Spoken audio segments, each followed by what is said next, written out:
Gold trusted gold buyers. మీరు తాకట్టు పెట్టిన బంగారాన్ని విడిపించి ఈ రోజు ఉన్న మార్కెట్ ధరకు కొనబడను.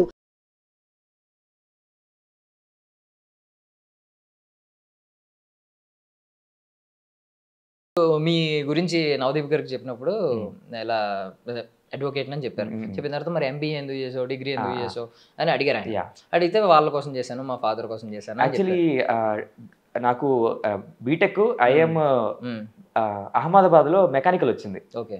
మా నాన్నగారికి ఏంటంటే అరే ఎలక్ట్రానిక్స్ అండ్ సిరా ఇప్పుడు నెక్స్ట్ ఫ్యూచర్ అదే కదరా అన్నప్పుడు నాకు కేఎల్ యూనివర్సిటీలో వచ్చింది ఎలక్ట్రానిక్స్ రంగంలో. అరే ఓకే మా నాన్నగారి కోసం అరే ఐఎం వదులుకొని ఎలక్ట్రానిక్స్ అండ్ సిఎస్సి ఫ్యూచర్ కాబట్టి వచ్చేసాను అదనమాట. దాని తర్వాత ఇంకా టీసీఎస్ జాబ్ వచ్చింది. అరే నువ్వు ఎంబీఏ అంటే గ్రోత్ తక్కువ ఉంటుంది ఇప్పటికీ, పాపం శాలరీస్ పాపం పెరగట్లేదు, ఎంబీఏ చేస్తే ఫ్యూచర్ ఉంటుంది కదా అనేసి నేను అంటే ఎంబీఏ చేశాను అనమాట సింబయోసిస్ పూణేలో. దాని తర్వాత స్టార్ట్అప్ రన్ చేశాను అక్కడే పూణేలోనే ఒక స్టార్ట్అప్ రన్ చేశాను. 3.5 years రన్ చేశాక కోవిడ్ రావడం వల్ల అది క్లోజ్ అయిపోయింది. దాని తర్వాత ఇంకా ఈ లా మా అమ్మగారికి ఏంటంటే మా అమ్మగారు అడ్వకేట్, సో మా సిస్టర్ని నన్ను ఇద్దరిని లా చదివించారు. మా అమ్మగారు ఏంటంటే లా అసలు పవర్ ఉంటుందిరా, ఒక కెరీర్ ఉంటుంది, రెస్పెక్ట్ ఉంటుంది అనేసి చేపించారు. నాకు చాలా ఇష్టమే. అదే టైంలో నేను ఏంటంటే కొంచెం సరదా మనిషిని, ఎంటర్టైనర్, నాకు నవ్వించడం అంటే జోక్స్ అంటే చాలా ఇష్టం. సో అరే ఎందుకు చేయకూడదు ఇలాగ, మనం ఎందుకు చేయకూడదు అనేసి నేను అలాగే రీల్స్ సైడ్లో లా చదువుతూనే సైడ్లో రీల్స్ చేస్తున్నాను. అలాగే ఇప్పటిదాకైతే వచ్చాను. మా అమ్మగారి కోసం లా చేశాను, నా కోసం రీల్స్ కామెడీ సరదా చేసుకుంటూ వచ్చాను. యాక్చువల్లీ ఇప్పుడు ఆయన వెంటనే కౌంటర్ వేశారు మీకు, ఏంటి నాన్నగారి కోసం అది, అమ్మగారి కోసం లా. తర్వాత బిందు గారు అడిగారు మరి మీకోసం అంటే ఇలాగ రీల్స్ చేశారంటే ఇక్కడ దాకా వచ్చాను, ఇది కట్ అయిపోయింది, మళ్ళీ ఇక్కడ దాకా వచ్చానంటే మరి హ్యాపీ అని అడిగారు బిందు గారు. అయ్యో వెరీ హ్యాపీ అండి అన్నాను అలాగా. బట్ యాక్చువల్లీ మీరు కౌంటర్ చేయాల్సింది. నవదీప్ గారిని ఏం చదువుకున్నారంటే ఆయన ఏదో గ్రాడ్యుయేషన్ పోస్ట్ గ్రాడ్యుయేషన్ చెప్తారు. ఎందుకు చదువుకోవడం, చిన్నప్పుడే వెళ్ళి యాక్టింగ్ క్లాస్ లో జాయిన్ అయిపోతుంది, మీరు యాక్టర్ అయ్యారు కదా అంటే ఇప్పుడు దాకా వేస్ట్ చేశారా మీరు, ఈ 15 years 20 years వేస్ట్ చేశారా అని అడుగుంటే వేరేగా ఉండేది కదా. సో అది ఏంటంటే మనం అంత దాకా అంటే నా థింక్ అంటే అదేలేండి కొంచెం ఆ రెస్పెక్ట్ మూమెంట్ ఏంటంటే వాళ్ళు క్వశ్చన్ చేస్తున్నారు కదా ఉన్నాను, కానీ మనం కూడా క్వశ్చన్ చేసే ఫేజ్కి అక్కడ దాకా వెళ్ళలేదు అప్పుడు ఆ టైంలో. కరెక్ట్. వాళ్ళు అడగగానే ఓకే ఈ క్వశ్చన్ అడిగారు కదా దీనికి ఆన్సర్ చేద్దామని అన్నట్టున్నా, కానీ అబ్బా మీరు కూడా అక్కడ దాకా వెళ్ళలేదు. మేబీ అది మా ర్యాపో పెరుగుంటే, నేను ఎలా అంటే స్టార్టింగ్ లో కొంచెం ఇలాగే ఉంటాను, ర్యాపో పెరిగితే మాత్రం ఇప్పుడు నేను రాజు గారు రోజు ఇన్స్టాగ్రామ్ మెసేజ్ చేసుకుంటాం, యో అని మెసేజ్ పెడతారు ఆయన, ఎలా ఉన్నారండి బాగున్నారా, నేను రోజు మాట్లాడుకుంటాం అనమాట. ఇప్పుడు ఆ ర్యాపో పెరిగిపోయింది మాకు నవదీప్ గారికి. అండ్ అభిజిత్ గారు కూడా మెసేజ్ చేశారు, ఆయన కూడా అరే బాగా ఆడావు నువ్వు. ఆయన రీల్స్ చూసి man you are very hilarious, నీ కంటెంట్ అభిజిత్ గారు ఏంది నీ రీల్స్ ఇంత ఫన్నీగా ఉన్నాయని పెట్టారు మెసేజ్. మ్యాన్ నువ్వు ఇది స్టేజ్ మీద చూపించాల్సింది కదా అన్నారు. నేను చెప్పాను అయ్యో నేను ఆడిషన్ అంత ప్రిపేర్ అవ్వలేదండి, అక్కడ ఏం జరుగుతుందో తెలియదు, నేను పానిక్ కెమెరా కాన్షియస్ ఉండే. అండ్ నా ఫస్ట్ ఇంప్రెషన్ ఖచ్చితంగా నెగిటివ్ ఉంటుంది ఎప్పుడైనా కానీ, అది ఈవెన్ జనాల ఆడియన్స్ దగ్గర కానీ నా ఫ్రెండ్స్ దగ్గర కానీ గర్ల్ ఫ్రెండ్ దగ్గర అయినా కానీ ఫస్ట్ ఇంప్రెషన్ ఎప్పుడు నెగిటివ్ ఉంటుంది. తర్వాత ఒరే నువ్వు అరే ఇలా నువ్వు ఫస్ట్లో ఎందుకు రాలా ఉన్నావు, నువ్వు ఇలా కాదు కదా అనేసి అంటూ ఉంటారు. సో అభిజిత్ గారు అదే అన్నారు. అభిజిత్ గారు మైండ్ 2 times మార్చాను నేను, ఒకటి స్టేజ్ మీద ఎంటర్టైనర్ అనేసి, ఇంకోటి ఇన్స్టాగ్రామ్ లో. మ్యాన్ నువ్వు ఏంటి ఇలాంటి నువ్వు ఎందుకు అక్కడ పోటీ చేయలేదు. సో 2 సార్లు అభిజిత్ గారు మాకు తెలియదు అంతే, మీకు తెలియదు అంతే, ఇది ఇన్స్టాగ్రామ్ లో చాట్ లో వచ్చింది, మీకు తెలియదు అంతే. So I'm very happy. Anyway last కి ఆయన 2 సార్లు రియలైజ్ 2 సార్లు. బట్ అంటే ముందు మీకంటే ముందు ఒక 6 members ఫస్ట్ ఆడిషన్ లోనే సెలెక్ట్ అయిపోయి టాప్ 15కి వెళ్ళిపోయారు. సో వాళ్ళలో కొంతమంది మీద ఏమైనా వచ్చినాయి అంటే వాళ్ళ కాన్ఫిడెన్స్, అంటే దేనికి ఎలాంటి ఆన్సర్ ఇవ్వాలి, ముందే ప్రిపేర్ అయ్యి వచ్చారు, వీళ్ళు చాలా ప్రిపేర్డ్గా వచ్చారు, వీళ్ళని ట్రైన్ చేశారు వెనకాల ఉండి, ఇలాంటివన్నీ మీమ్స్ వచ్చినాయి, కొన్ని వచ్చినాయి కంటెంట్. మీ విషయంలో అదైతే యూ ప్రూవ్డ్ రాంగ్, ఎందుకంటే మీరు వచ్చి తడబడి మీరు ఫెయిల్ అయ్యి యాక్చువల్లీ ఇంకో ఛాన్స్ కొట్టి జాగ్రత్తగా వచ్చారు ఇక్కడ దాకా.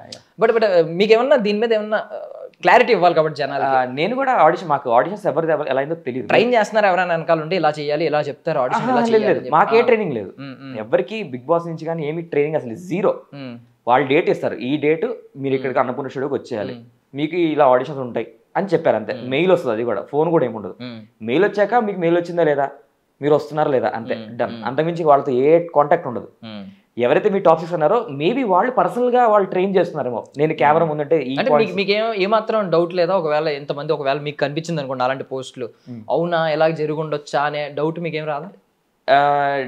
నేను ఎలా బిహేవ్ చేస్తానంటే ఎవరైతే నాతో ఇలా ఉన్నారో వాళ్ళు కూడా అలాంటి పర్సన్ అనుకుంటాను. సో బిగ్ బాస్ వాళ్ళు నాతో హానెస్ట్ గా ఉన్నారు, మెయిల్ వచ్చిందా కాల్ వచ్చిందా వచ్చారా, సో నాతో ఇలా ఉన్నారు కాబట్టి అందరితో ఇలా ఉన్నారేమో అని అనుకుంటున్నా. సో వాళ్ళు ఎలా ఉన్నారో నాకు తెలియదు, నాతో ఇలా ఉన్నారు కాబట్టి మేబీ అందరితో ఇలా ఉన్నారని అనుకుంటున్నాను, బట్ అది తెలియదండి, no idea. So okay, after ఇక్కడికి వచ్చిన తర్వాత ఈ అగ్ని పరీక్ష ఎన్ని రోజులు ఉన్నారు హౌస్లో? హౌస్లో కాదు, మాకు వేరే ఊరి నుంచి వచ్చిన వాళ్ళకి హోటల్ ఇచ్చారు, మాదాపూర్లో హోటల్ ఇచ్చారు.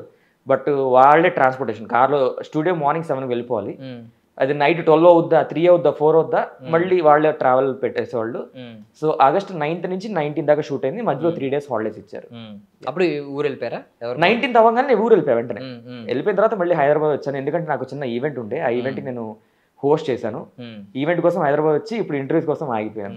ఇంటికి వెళ్ళిన తర్వాత ఏంటి? ఇంటికి వెళ్ళిన తర్వాత మా నాన్నగారు ఇంకా తెలియదు, నేను ఇక్కడ దాకా వచ్చినట్టు తెలియదు. మా సిస్టర్కి నిన్న వాళ్ళ అమెరికా ఫ్రెండ్ ఫోన్ చేసి చెప్పారంట, అరే మీ అన్నయ్య బిగ్ బాస్కి వెళ్ళాడు. అదేంటి అంటే వాళ్ళు చూస్తారు కదా ఏదో ఒక చోట, సోషల్ మీడియాలో ఉండరు మా ఇంట్లో వాళ్ళు ఎవ్వరు. నేను కూడా చాలా తక్కువ సోషల్ మీడియాలో ఉండరు, ఎవ్వరు ఉండరు. మా అమ్మగారికి మాత్రమే చెప్పాను. మా అమ్మగారు కూడా నేను బిగ్ బాస్ వెళ్ళాక చెప్దాం అనుకున్నా. అట్లీస్ట్ వాళ్ళకి 3 క్యారెక్టర్ల గురించి తెలుసా? అది తెలుసు.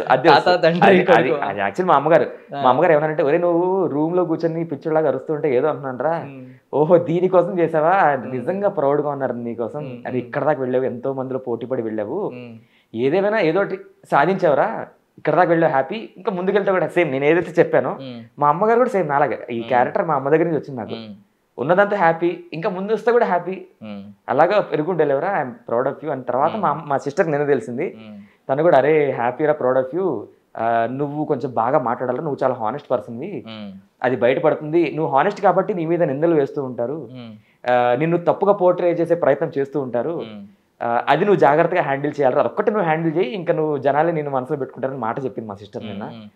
చూద్దాం, మా నాన్నగారు ఇంకా తెలియదు, ఇప్పటికీ తెలియదు, నేనే చెప్పాను. బిగ్ బాస్కి వెళ్తే మాత్రం చెప్తా, మా సిస్టర్ ఇంకా చెప్పలేదు. నేను అందరికి చెప్పాను, మా అమ్మ కూడా పర్టికులర్లీ చెప్పారా? నేను చెప్పాను అమ్మకి, అమ్మ ఎవరికి చెప్పొద్దు, ఇప్పుడు మా సిస్టర్ తెలిసింది కదా, నువ్వు ఎవరికి చెప్పొద్దు అని చెప్పాను.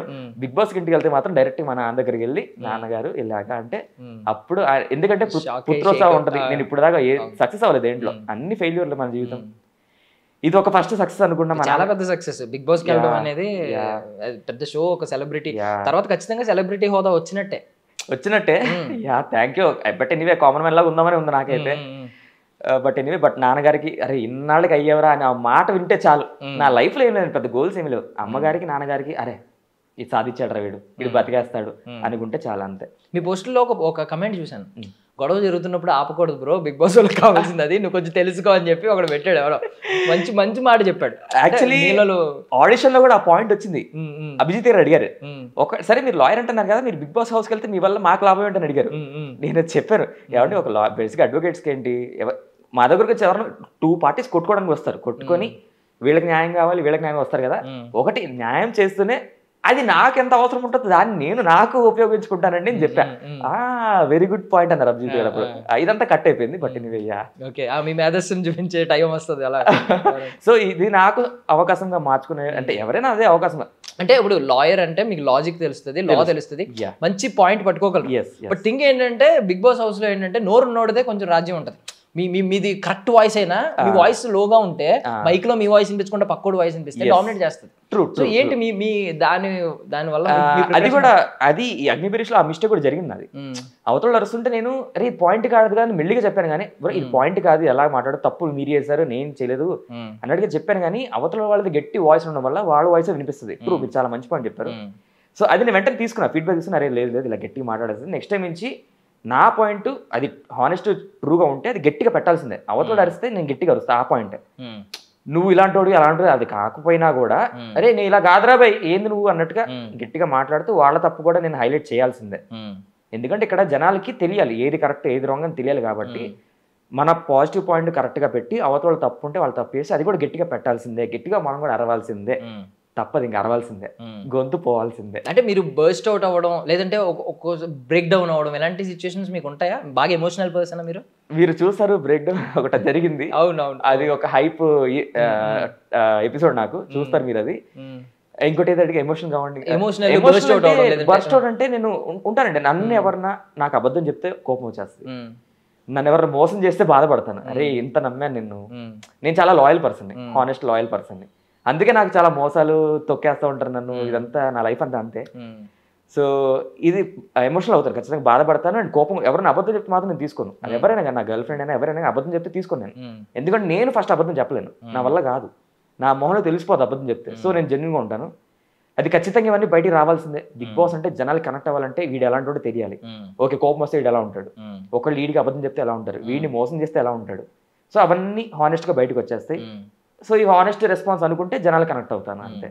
బట్ మీ ముందున్న జడ్జెస్ నుంచి మీరు ఒకవేళ వాళ్ళ జర్నీ నుంచి నేర్చుకోవాలనుకుంటే, అభిజిత్ గారు అసలు ఆయన ఎక్కడ బ్రేక్ డౌన్ అవ్వడం కానీ, ఫ్రస్ట్రేట్ అవ్వడం కానీ, కరెక్ట్గా ఎప్పుడైనా ఆర్గ్యుమెంట్ ఉండేది, హీటెడ్ ఆర్గ్యుమెంట్, లాజికల్గా మంచి చాలా కూల్గా చాలా తెలివిగా ఆయన మేనేజ్ చేసుకుంటూ విన్నర్ అయ్యారు. ఇక్కడ బిందు మాధవ్ గారు ఫైర్ బ్రాండ్ ఫస్ట్ నుంచి, ఆవిడ ఫైర్ బ్రాండ్, బట్ మంచి మంచి లాజికల్ పెడుతున్నారు. ఇంకా నవదీప్ గారు అంటారా, ఆయన ఎవరో కెలికేవారు కదా, ఎందుకంటే ఆయన మొత్తం ఎంటర్టైనర్ కాబట్టి. సో వీళ్ళ ముగ్గురు నుంచి మీరు ముగ్గురు లైఫ్ని ఒకసారి, ముగ్గురు జర్నీని ఒకసారి మిక్సీలో వేసి అబ్జర్వ్ చేసి ఎలా అంటే, ఇక్కడ ఒక పాయింట్ చెప్తున్నా, ఇది నెగిటివ్గా తీసుకోకండి. అంటే జెన్యున్గా నేను ఇన్నాళ్ళు అగ్ని పరీక్షలో ఉండి అబ్జర్వ్ చేసి చెప్తుంది. ఈవెన్ అభిజిత్ గారు చెప్పారు ఒక స్టేజ్లో, ఎలాగ ఎపిసోడ్ 10th 11th అది టెలికాస్ట్ వద్దులే తెలియదు కానీ, మీ అందరూ ఏదో అనుకుంటున్నారు కానీ నాగా మీ అందరూ ఎంత అబ్జర్వ్ చేస్తున్నాడో తెలుసా అని అన్నారు అభిజిత్ గారు. సో నేను బేసిక్గా చాలా అబ్జర్వ్ చేస్తుంటా, చాలా అబ్జర్వ్ చేసి ఎక్కడ ఏం మాట్లాడాలి, ఎవరి పాయింట్ తప్పు మాట్లాడుతుంది, ఎక్కడ హైలైట్ చేయాలి, అభిజిత్ గారు లాగే అది నాలో ఉంది. సో అభిజిత్ గారు ఆ పాయింట్లో నేను చాలా కనెక్ట్ అయ్యాను.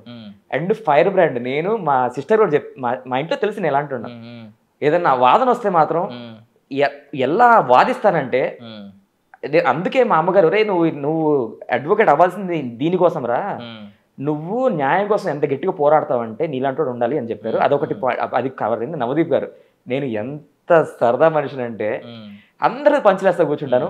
అంటే కొత్త స్టార్టింగ్లో వెళ్ళాను, అందరు నాతో కొంచెం ఐస్ బ్రేకింగ్ అయిపోయాక మెల్లిమెల్లిగా వేస్తే మొదలు పెడితే మాత్రం అందరితో కలిసి పాలలో నీళ్ళ కలిసిపోతాను. సో అందరివి ఉన్నాయి. అంటే ఏదో మీరు అనుకోవచ్చు చేసాడు, మీరు కమెంట్లు పెడుతుంటారు వేసాడు రైట్ అనుకుంటా ఉంటారు, బట్ మీరు ముందు ముందు చూస్తారు. ఉన్నది ఉన్నట్టు చెప్తున్నా. నేను సరదాగా మిక్సీలో వేసి అన్నాను కానీ మీరు మిక్సీలో వేసి వచ్చారని చెప్తున్నారు. బట్ ఎనీవే అది ప్రూవ్ అయితే, అది ప్రూవ్ అయితే లేట్గా అయినా ప్రూవ్ అయింది. ఇప్పుడు మీరు అన్నది స్టార్టింగ్ అన్నది, ఇప్పుడు రీల్స్ చూసిన వాడు ఖచ్చితంగా ఎవరైనా కూడా రియలైజ్ అవుతారు, అబ్బా మంచి ఎంటర్టైనర్. అభిజిత్ గారే నువ్వు కాదు అన్న వాళ్ళు నన్ను టాప్ 15 తీసుకెళ్లారు ఎంటర్టైనర్ అని చెప్పి. Super. And for more videos, please subscribe to iDream. Please subscribe to iDream. Please subscribe iDream. And please subscribe to iDream. For more videos, subscribe to iDream. please like, share and subscribe to the channel. Congratulations, iDream. Subscribe to iDream. Subscribe to iDream. So subscribe to iDream Media. iDream ki iDream team andarki huge congratulations. Please subscribe iDream Media. Please subscribe to iDream. Subscribe iDream. Please subscribe to iDream. iDream అంటే నా కళల channel subscribe చేసుకున్న నోరు తిరుగుతలేదు, మీరైతే గంట గుర్తు కొట్టండి. For more such videos, please subscribe to iDream. Subscribe to iDream. Please subscribe to iDream. Please subscribe iDream Media. Please do subscribe to iDream. Please subscribe to iDream Media. For best entertainment and information, please subscribe iDream. And don't forget to subscribe to iDream.